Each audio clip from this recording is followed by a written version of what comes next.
అందరికన్నా ఎక్కువ మరి కేసీఆర్ గారి మీద నమ్మకంతో ఇవాళ ఈ సన్నాహక సమావేశానికే వందలాదిగా విచ్చేసినటువంటి కార్యకర్తలకు, గ్రామస్థాయి నాయకులకు, గ్రామ శాఖ అధ్యక్షులకు, మండల పార్టీలో ఉన్నటువంటి ప్రతి ఒక్కరికి, మా ఆడబిడ్డలకు, మా ప్రెస్ మిత్రులకు ప్రత్యేకించి హృదయపూర్వకంగా నమస్కారాలు తెలియజేస్తా ఉన్నాను. నిజంగా కేసీఆర్ గారు ఏప్రిల్ 27న మీటింగ్ పెట్టిండ్రంటే ఆ మీటింగ్కి ఖచ్చితంగా ఆడబిడ్డల ఆశీర్వాదం ఉంటుందని చెప్పి 5,000 రూపాయలు మరి విరాళంగా ప్రకటించినటువంటి మా బీడీ అక్క చెల్లెలకు శిరస్సు వంచి నేను నమస్కారాలు తెలియజేస్తా ఉన్నాను. కేసీఆర్ గారు ఒక అన్నగా నిలబడి మీకు పెన్షన్ ఇస్తే ఇవాళ వారికి అండగా నిలబడి మీరు ఈ డబ్బులు ఇవ్వడం, మాకు దారి ఖర్చుల కోసమని విరాళం ఇవ్వడం, మీ పెద్ద మనసును చాటుకున్నందుకు మా బీడీ కార్మికులకు అందరికీ కూడా హృదయపూర్వకంగా నమస్కారాలు. అట్లనే మా రాయకల్ తమ్ముడు శ్రీధర్ రెడ్డి ఉన్నాడు, సారీ మర్చిపోయినా, ఇంకా ఎవరిని చూసినా అందరు కూడా ఆత్మీయులు, అందరు కూడా హార్డ్ వర్క్ చేసే వాళ్ళే ఉన్నారు. ఎవరి పేరు చెప్పకున్నా దయచేసి క్షమించాలని నేను కోరుతా ఉన్నాను. ఇవాళ మీ అందరికీ తెలుసు 27వ తారీఖు అంటే దేవేందర్ నాయక్ గారు ఫస్టే చెప్పిండ్రు, మాకు అలవాటైన ముచ్చట్నే 27 ఏప్రిల్ అనగానే అందరు బయలుదేరుతూనే ఉంటారు, కండువాలు సరి చేసుకుంటా మీటింగ్కి పోవాలని బయలుదేరుతూనే ఉంటారు. కానీ ఈ సంవత్సరం ప్రత్యేకం. 25 సంవత్సరాలు అయింది టీఆర్ఎస్ పార్టీ పెట్టి. 25 సంవత్సరాల పండగ, రజతోత్సవం పండగ అంటే ఓన్లీ మన పండుగ, గులాబీ పార్టీ కండువ కాదు. ఇది ఎవరి పండగ? ఇది తెలంగాణ ప్రజల పండుగ. ఎవరి కోసం పుట్టింది ఈ పార్టీ? తెలంగాణ ప్రజల ఆత్మగౌరవాన్ని చాటడానికి పుట్టినటువంటి పార్టీ. నిజంగా ఒక్కసారి ఆలోచించాలి, 2001లో కేసీఆర్ గారు ఈ పార్టీ పెట్టి ఉండకపోతే మనందరినీ కూడా తెలుగోళ్ళు అనేటోళ్ళు కానీ తెలంగాణ వాళ్ళని మాత్రం అనేవాళ్ళు కాదు. తెలంగాణ వాళ్ళు అనేటటువంటి ప్రత్యేక గుర్తింపుని తీసుకొచ్చి తెలంగాణ రాష్ట్రాన్ని అష్ట కష్టాలు పడి సాధించి భారతదేశం యొక్క చిత్రపటాన్ని మొత్తం మార్చినటువంటి గొప్ప నాయకుడు కేసీఆర్ గారు.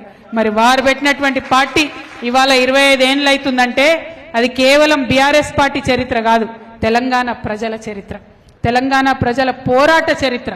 ఎందుకంటే అవమానపడ్డం. ఒక్కసారి యాద్ చేసుకోండి, అంతకుముందు ఆంధ్ర పాలనలో ఉన్నప్పుడు తెలంగాణ యాసలో మాట్లాడినామా మనం?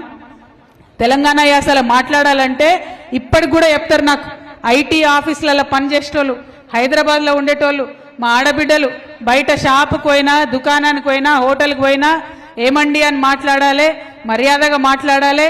అంతేగాని తెలంగాణ వాళ్ళు మాట్లాడుకున్నట్టు మన యాస మాట్లాడే పరిస్థితి లేకుండే.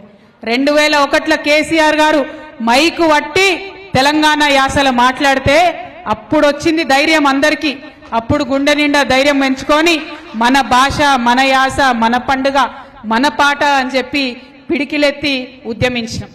మీరు గమనించాలి, 2001 నుంచి ఇప్పటి వరకు ఎన్నో అవమానాలు, ఎన్నో అవాంతరాలు, ఎన్నో కష్టాలు. ఇదే కాంగ్రెస్ పార్టీ 2004లో మనతో జట్టు కట్టింది. అన్న రమణన్న గారు చెప్పిండ్రు, ఇక్కడ జీవన్ రెడ్డి గారు గెలిచిండ్రంటే అప్పటికే చచ్చిన పీనుగులాగా పడి ఉండే కాంగ్రెస్ పార్టీ, దేశవ్యాప్తంగా జీర్ణ స్థితికి పోయిండే కాంగ్రెస్ పార్టీ. కానీ ఆనాడు గులాం నబీ ఆజాద్ గారు కేసీఆర్ గారి ఇంటికి వచ్చి ఈ కండువాతో పొత్తు పెట్టుకుంటే రాష్ట్రంలో, దేశంలో అధికారంలోకి ఆనాడు వచ్చింది కాంగ్రెస్ పార్టీ. అప్పుడు ఏం మాట ఇచ్చిర్రు 2004లో? ఇగో 2004లో మనం అధికారంలోకి రాగానే కామన్ మినిమం ప్రోగ్రాంలో పెడుతున్నాం, వెంటనే రాష్ట్రం ఇస్తామని చెప్పిండ్రు. కానీ ఇయ్యలే. ఎప్పుడు ఇచ్చిర్రు? 2004లో ఇస్తామన్నది కొట్లాడంగా అరిగోసవడంగా కేసీఆర్ గారు నా శవయాత్రను, తెలంగాణ జైత్రయాత్రను అని దీక్షకు పోతే దిగి వచ్చి అప్పుడు ఇచ్చిండ్రు తెలంగాణ. ఉట్టిగా ఇయ్యలే.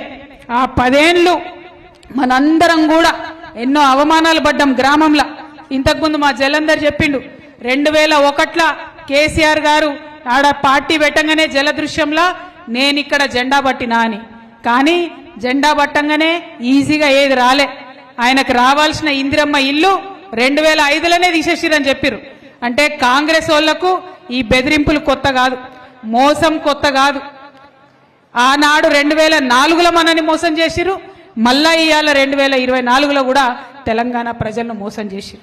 ఒక్క మాట ఒక్కటి కూడా వాళ్ళు ఇస్తామన్నది ఇచ్చినటువంటి పాపాన పోలే. ఏమిచ్చిరయా అంటే ఫ్రీ బస్ ఇచ్చిన మహిళలకు అంటారు. ఫ్రీ బస్ ఇచ్చిరు, సంతోషం. ఫ్రీ బస్ ఇస్తే బస్సులు పెంచుతారా తగ్గిస్తారా? ఎవరన్నా బస్సులు పెంచాలి కదా, సౌలత్ మంచిగా చేయాలి కదా, మహిళలు ఆత్మగౌరవంతో తిరిగేటట్టు చేయాలి కదా. ఇలా పరిస్థితి ఉన్నదా? టికెట్ కొనుక్కున్న మగవాళ్ళకు సీటు దొరుకుతున్నదా బస్సులల్లా? ఎక్కడన్నా ఆపుతున్నారా బస్సులు స్టాప్లల్లా? వికలాంగులు ఉంటే వాళ్ళు చెయ్యి ఊపినా కూడా కనీసం బస్సు ఆపకుండా పోయేటటువంటి పరిస్థితి.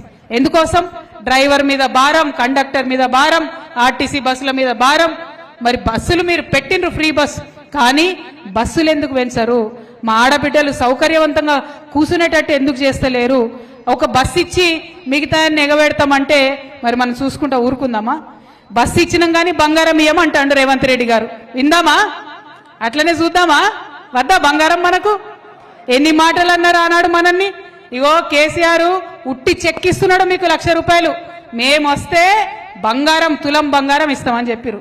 తులం లేదు, మాసం లేదు, ఒక బస్సు ఇచ్చిరు, బంగారం తుస్సు చేసిరు. అవునా కాదా?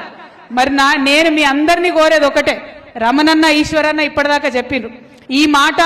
ఇక్కడ ఒక కవిత చెప్తే నడవదు, అక్కడ పెద్దలు కేసీఆర్ గారు ఒక్కరు చెప్తే నడవదు, కేటీఆర్ అన్న ఒక్కరు చెప్తే నడవదు. మనందరం కూడా ఒక్కొక్క కేసీఆర్ కావాలి. ప్రతి గ్రామంలో మీరందరూ కూడా ముందుకొచ్చి ఇలా కమిటీలు వేసుకున్నారు. తమ్ముడు రాయకల్ మల్లేష్ మాట్లాడుకుంటే చెప్పిండు, అక్క 32 గ్రామాలు ఉంటే 31 గ్రామాలలో మేము కమిటీలు వేసుకున్నామని చెప్పారు, జెండా ఎగరేస్తున్నామని చెప్పిండు. అట్లనే ప్రతి గ్రామంలో కూడా ఈ పార్టీలు చేస్తున్న మోసాన్ని దయచేసి ఎండగట్టాలి. అది ఒక్క కాంగ్రెస్ అనే కాదు, మన బీజేపీ కూడా అదే పరిస్థితి ఉన్నది. పసుపు బోర్డు తెచ్చినామన్నారు. ఇవాళ ఒక్క విషయం దయచేసి ఆలోచించండి. పసుపు బోర్డు వస్తే పార్లమెంట్లో పెట్టలే, దాన్ని చట్టం చేయలే, డైరెక్ట్ ఒక గెజెట్ ఇచ్చిరు, పసుపు బోర్డు ఇచ్చినామని చెప్పిండ్రు. దాంతో ఇప్పుడు ఏమైతుంది? ఒక్కటంటే ₹1 కూడా పసుపు బోర్డుకి రాలేదు. మొన్న పసుపు ధర పడ్డది. అంతకుముందు బండి సంజయ్ గారు ఏం చెప్పారు? ఈ పసుపు బోర్డు ఇనాగ్రేషన్ చేసేటప్పుడు ధర ఎప్పుడన్నా పడిపోతే కేంద్రం నుంచి డబ్బులు ఇస్తాం, ధర పడకుండా చూస్తామన్నారు. జరిగిందా? చూసినాం కదా, మన ముంగట్నే ఈ సీజన్లో జరిగింది. కానీ ఎన్నడూ కూడా అంటే ప్రతి ఒక్కటి అబద్ధమే.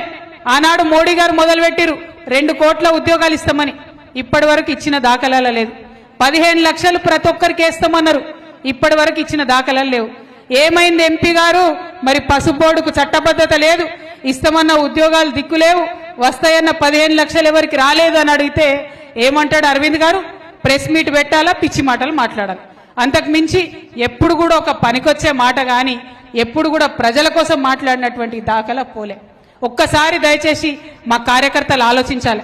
ఆలోచించడం కాదు, ఈ విషయం గ్రామాన దయచేసి చర్చ పెట్టాలి. మన తెలంగాణలో ఇవాళ 8 మంది బీజేపీ ఎంపీలు ఉన్నారు, 8 మంది కాంగ్రెస్ ఎంపీలు ఉన్నారు. మొన్న బడ్జెట్ పెట్టిన కేంద్ర ప్రభుత్వంలో ₹8 కూడా ఇవ్వలే తెలంగాణకు.